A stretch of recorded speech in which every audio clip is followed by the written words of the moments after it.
can't just leave Wilson down there. I'm gonna have to face it, whatever it is. My bed's in there. My chest full of supplies. I'm gonna have to stop being a coward.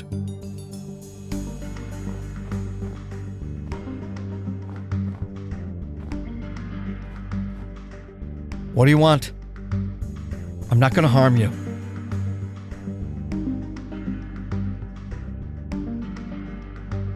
I don't know who you are. I don't know why you're here. I don't know why I'm here. If you were brought here just like me, put out in the middle of whatever this is, I sympathize with you. Can you at least say something? He's not here. Wilson. Wilson, come on. Get over here. I'm sorry, buddy. I didn't mean to leave you.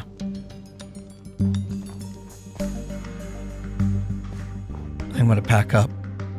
I think we're gonna travel through the night. Come on, buddy. I know. I wish it would stop snowing too. Also beginning to think that this flashlight doesn't have much for a battery. What is that?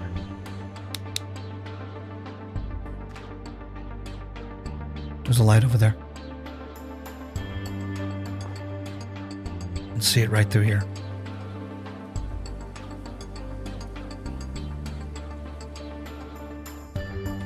Stay here, buddy.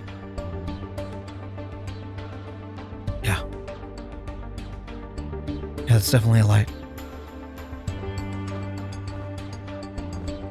I don't want to walk up there with my flashlight on. What is this? It's a cabin.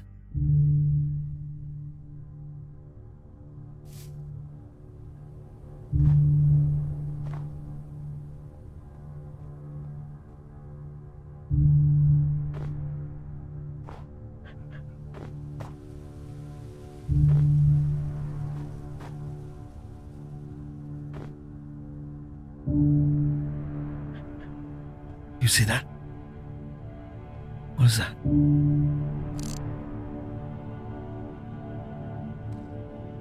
I think that was a white fox. Where'd you go?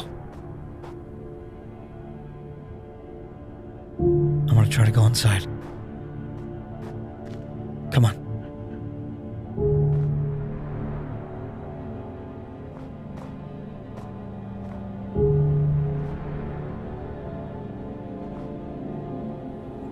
Place looks empty. I think it's empty. We need to go in.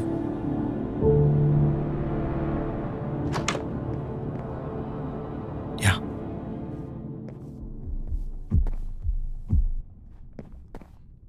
Is that you walking around? I hear footsteps. Is that fox? I think it's the fox. I don't think anybody's here.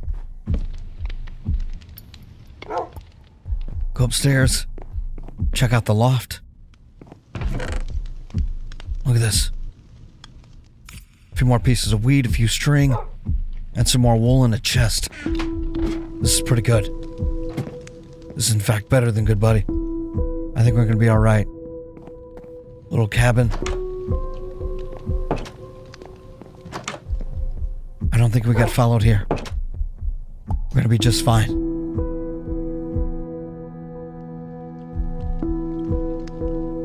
Yeah, this is gonna work out great. The cabin is mostly intact. I can leave all my stuff here. One thing I should probably do, Mr. Wilson, is break this carpet. I'm afraid if we leave it going, then the campfire might set it on fire out here. Look at this. There's a chest here. It's a book. Day 15. I found a wolf today. He was shivering in the snow just outside the door of the cabin I built. He wears a collar, but it looks like it was pulled out of a junkyard.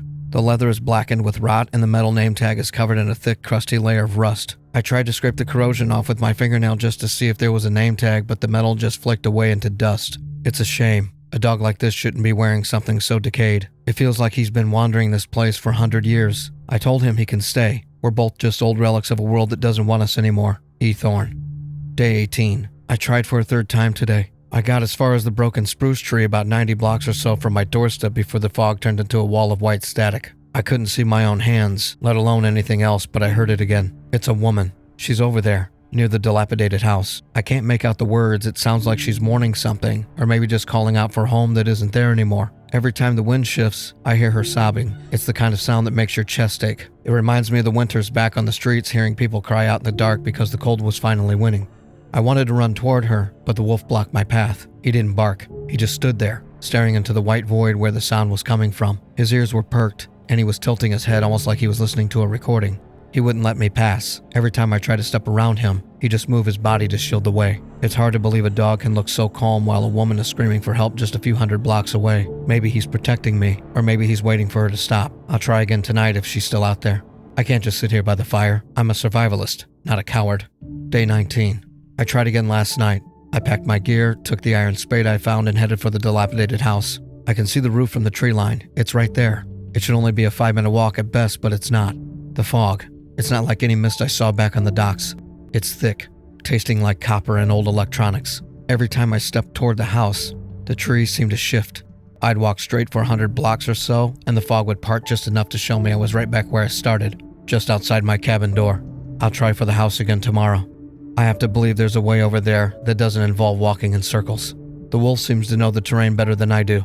I'll follow his lead next time. Day 21. I'm leaving, not even packing the spare wool. It's not the crying anymore. The woman's voice, it stopped an hour ago, replaced by a sound like a skipping record. But that's not why I'm running. There's a shape in the tree line behind the cabin. It doesn't have a face, or if it does, the fog is just painting over it. It's too tall, too thin. It stands perfectly still, but every time I look away and look back, it's moved 3 trees closer. It doesn't walk. It just is. I tried to sick the wolf on it. I pointed and told him to growl, to do something, but he just sat there by my boots. He looked at the shape, then looked at me, and he wagged his tail, like he was introducing an old friend. That was the moment I knew. The dog isn't mine. He's the lighthouse, and that thing in the trees is the ship coming into harbor. I'm heading for the mountain in the distance with the watchtower at the top. I don't care if the fog loops me back. I'd rather die walking than wait here for that vertical stain to reach my doorstep. If you find this cabin in this journal, don't look at the trees, and for the love of God, don't trust the dog. E. Thorne. Well, that's pretty scary. If he was staying here, then clearly whatever that is probably staying right outside.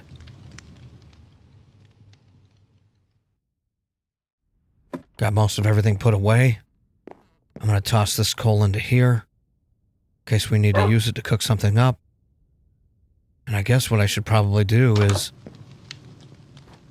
maybe put some torches on the outside of here. Light everything up on the outside, so that way we can see if something's moving in. Probably would be a good idea. I don't want to look into the trees. Whoever was here probably needed to leave in a hurry. But that'll be fine for now. I think we're going to try to get back inside. So I think that should probably do it for the night, buddy. I'm going to get a little shut-eye. You keep an eye on the door.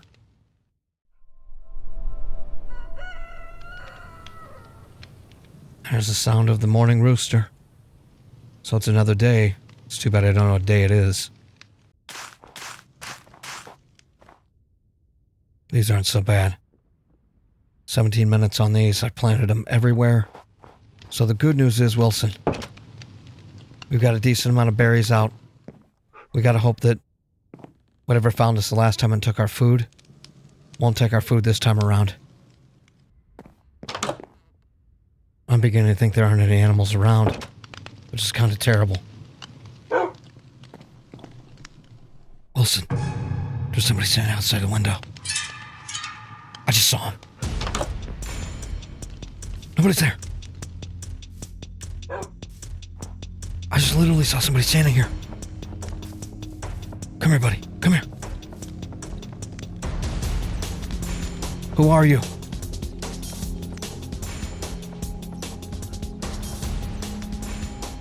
I just saw you out here.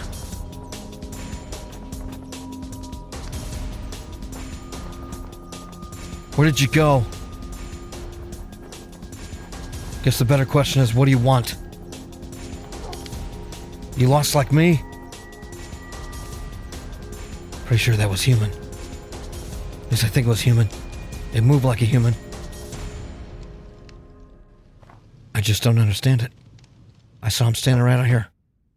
Right next to that tree. Looking right in the window right at us. Wait a minute. Wilson, come here. Come here. I just saw him.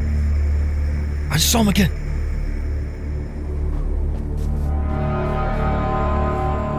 Come on, buddy. We gotta find him.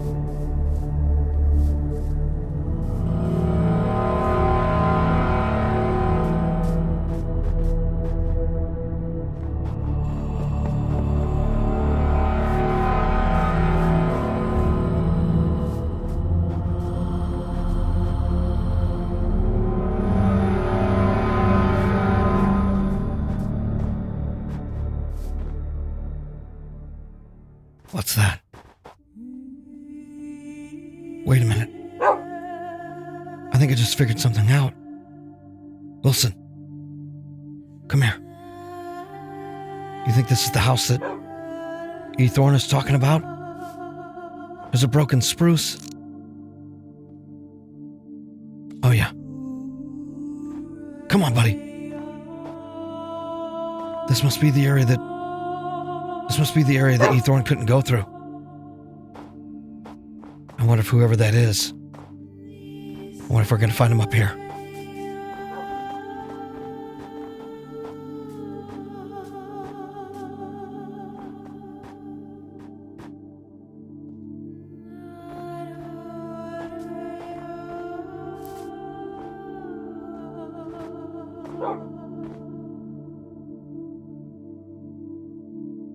There's nobody here, buddy.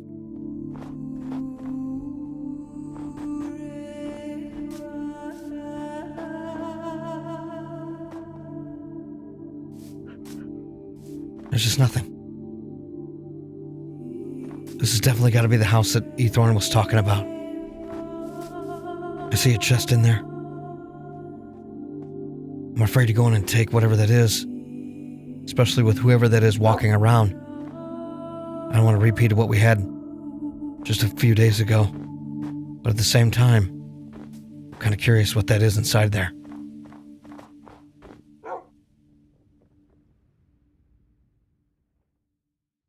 All right, buddy. I'm going to go ahead and do it. See what we got in here. Wait a minute. What's wrong with the floor? Can you see this floor? I've not seen anything like that. Not yet. Some melon seeds and another book. Dear Diary, I found a house. It was broken, but it was mine. I spent all day patching the walls with dirt and wood. I even found a couple of poppies to put in the windows. For a second, if I closed my eyes, I could almost hear the taxis on 4th Street. But the house is leaking.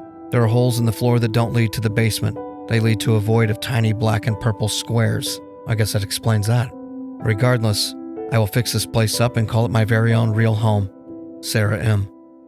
Dear Diary, I think I saw a shadow near the watchtower at the top of the hill behind my house. I think someone is up there and I think they're watching me. Guess I'll lay low and stay inside today. Dear Diary, I heard them again last night, 2 different voices weeks apart. The first sounded older, gruff like the guys who used to guard the scrapyards back on 4th Street. He was shouting into the fog, desperate, calling for a way out. I crouched under the windowsill, my heart hammering against my ribs. Back in the city, you don't answer a shout in the dark, you stay hidden. You survive by being a ghost. Then came the younger one. He sounded terrified. He kept shouting, "Are you there? Do you need help? I can hear you crying. Hello? I can see your house, but I can't get to you." I almost opened the door for him. I really did, but then the fog turned that sickening, static white, and his voice just snapped like a wire cutting.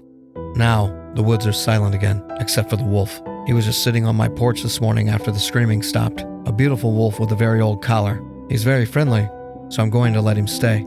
Dear Diary, the wolf has been with me for quite a few days, but he's not warming up to me for some reason. He doesn't leave, and it seems he's becoming more distant by the day. I've also tried to fix the holes in the roof, but I don't know how to work wood. I spent my life in the city. I know how to layer cardboard for warmth and how to patch a coat with duct tape, but I don't know how to build a home. Every time I try to hammer a plank, the wood feels soft, like it's made of wet paper. The wolf just watches me fail. He sits near the poppies and tilts his head, and I think he's waiting for me to give up. In a weird way, he's the only thing that feels solid around here, but sometimes I think he's the reason the walls won't stay upright. Dear Diary, I found the wolf a new shiny tag. He's had it for a while now, but I haven't named him yet because I don't feel I can. Sometimes when I look into the tag to see my reflection, I don't see my face. I see a man in iron armor, far away. But then I blink and it's just me again. It's super weird. The more this house feels like home, the more I forget about 4th Street and the shinier his nameless name tag seems to get. Dear Diary, the wolf sat by the door all night last night, as if to say, "It's going to be just fine, Sarah. I'm here to protect you." I slept great because I knew he was keeping me safe. I'm so glad he is here. However, today I wanted to do something nice for him since he's the only friend I have left. I tried to take his collar off to clean it up a bit, but I couldn't get the buckle undone. It's fused shut. It isn't just old. It looks like it's been sitting at the bottom of the ocean for a century. It doesn't make sense. He's a young dog. How could his collar decay so fast? When I ran my fingers over what's left of the letters, they went numb. And for a second, I didn't see the woods outside. I saw a man in iron armor again, standing on the deck of the watchtower behind me, screaming for a dog that wouldn't look back. Sometimes I think this collar has been around longer than the world itself. Dear Diary, the wolf brought an iron ingot today. It was covered in dried blood. He looked so proud, but his eyes, they looked like they were full of static. He's different now.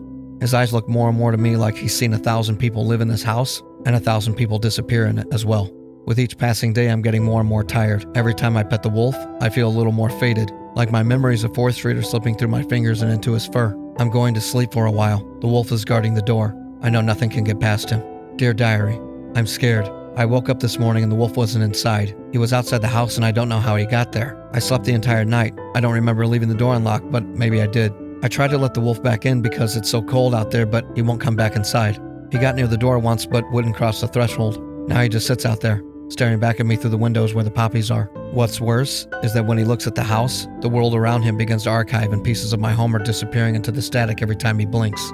Dear Diary, 2 days have passed. The wolf is still outside. I fixed the roof as best I could from the inside, but I'm running out of supplies and I'm afraid to go out. Several of the planks have already disappeared into that black static when I'm not looking. Something is under the house. I remember the alleyway behind 4th Street. It was loud, and it smelled like old rain and exhaust, but it was real. Here, the silence is so heavy it feels like it's pressing against my ribs.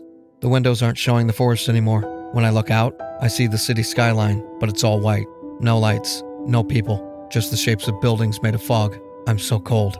I'd give anything for a damp cardboard box and a real New York winter right now. If you are reading this, I didn't make it out of the house and you probably won't either. I should have never let that wolf inside.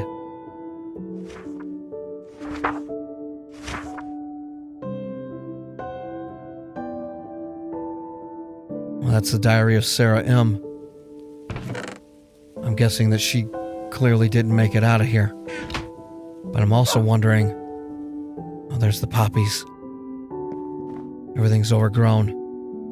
I'm a little curious if... Oh, there is. There's a watchtower up there. That's probably the best place that we can be. Come on, buddy. We need to go up here and see what we can find. I don't know why we didn't think to get up higher from the beginning of all of this. We can get close enough to the base. Might be able to look up with a spyglass. See if there's anything up there before we try to head up. Wilson. Somebody's up there. I knew it. We gotta get up there.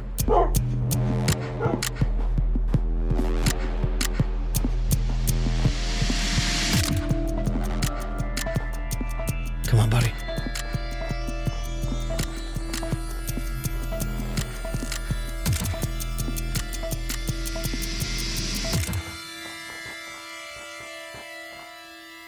Here we go, Wilson. I found the staircase. I don't see anybody. But I'll tell you one thing's for certain. I'm gonna find out who it is that's watching us. And I'm gonna finally get some answers.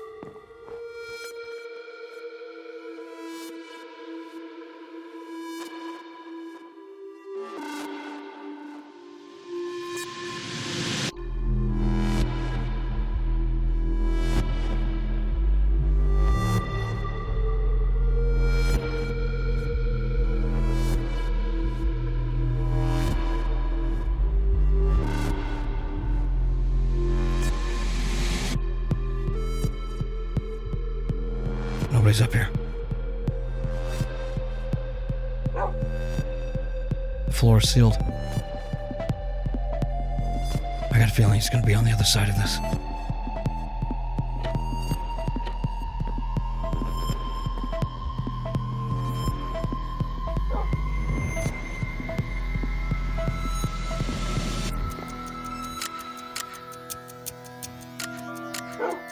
I don't get it.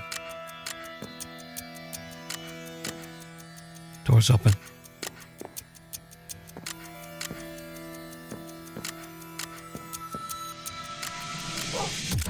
Nobody's here. He ran. He set himself up a water system, and he's been cooking here. I know for certain that this is a human. We're not alone. If we can just explain to this person that we're not hostile, that we're a friend, maybe we can work together. I don't know how he would have gotten down. We literally covered all of the area, trying to figure out where that house is. It's not the fallen spruce. There's the house. This makes no sense. We didn't get that far. He'd have been standing right here. So I have no idea. I can't imagine he would have jumped off and onto one of the treetops. What's that?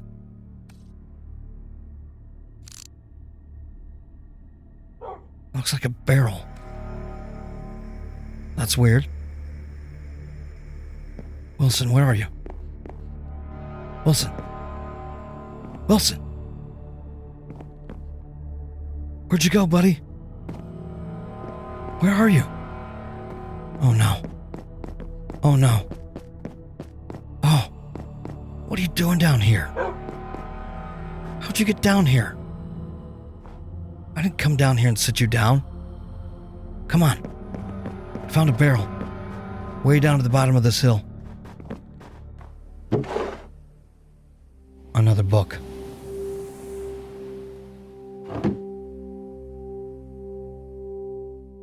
Not even sure what day it is anymore, and to be honest, I don't even care. Just wanted to leave behind something to explain what happened to me, if my plan doesn't go as planned. What is this?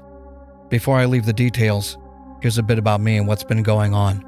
I used to spend my nights on the 40th floor of the skeletal high-rises back in the city. No walls, just rebar in the wind. I liked the height. The monsters on the street couldn't reach me there, and the cops never looked up. I thought this watchtower would be the same. I thought if I climbed high enough, I'd be outside the reach of the program. I was wrong. The higher you go, the more the world thins out. I've been watching the tree line for 3 days now. From up here, the world looks like a blueprint, and everything in it follows a logic. The trees sway in a loop. The fog recedes at dawn and pushes back at dusk. But there is a white speck that breaks the geometry. It moves between the subjects. I saw it at the camp with the 2 tents. Then I saw it at the house with the woman who screams in her sleep. It doesn't hunt them. It doesn't flee from the shapes and the static. It sits. It waits. And then once the subject is gone, it moves to the next one. I made it to the cabin where the old guy was staying. I found one of his journals inside. His name was Elias Thorne. It holds a warning that the fog doesn't want us to understand. Elias uncovered some of the truth about this place. He also saw what happens when you stop being a survivor and start being a subject.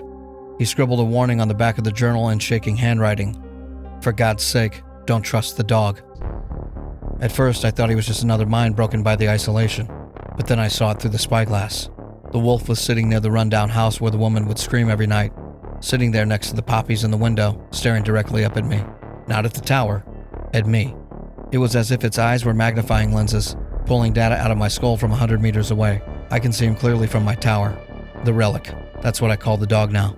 I watched him walk the path from the camp to the cabin, to the dilapidated house, and finally to the base of my tower. I watched them all through the spyglass, and I watched the dog. They thought he was a friend. They didn't see what I saw from up here. He wasn't guarding or being a companion to anyone. He was tagging them. Every time the woman at the house or the man staying at the camp with the 2 tents would pet the dog, the static around them grew thicker. I could tell at that point he wasn't a wolf. He's a signal flare for the protocol. I watched him lead Elias into the fog. I watched him sit and wag his tail while Thomas vanished into the white, and I watched him stare at the woman through her windows until she no longer came outside. I've read Elias's notes 1,000 times. He was close, but he was weak. He thought the dog was looking for a master. I know better. The dog is the heart. If the heart stops beating, the protocol dies. If the protocol dies, the walls of this digital prison crumble, and I finally fall back into the reign of the 4th Street construction sites. However, I saw him through the spyglass the other day, the real master, the one the dog follows around. He also thinks the dog is his protector. He doesn't realize he's the real anchor. As long as he lives, I'll remain trapped in this loop. The rest of them couldn't solve it, but I have. Now they're just ghosts in his dream. I'm going to end the dream, and once I do, the protocol will finally have nothing to reset to. It's the only way out. The dog, on the other hand, thinks I'm just another survivor. He doesn't realize that I'm the executioner. If this doesn't work, I'm jumping from the watchtower. I'd rather hit the ground like a man than stay up here while the dog lures the static and the monsters within it. I've spent my life looking down on the world, but I finally see the shape of the trap. You think you're the hero of this story? Sorry. In their eyes, you may be a good dog. In mine, you're the cage and I'm breaking the lock. Say goodnight to your master, Wilson.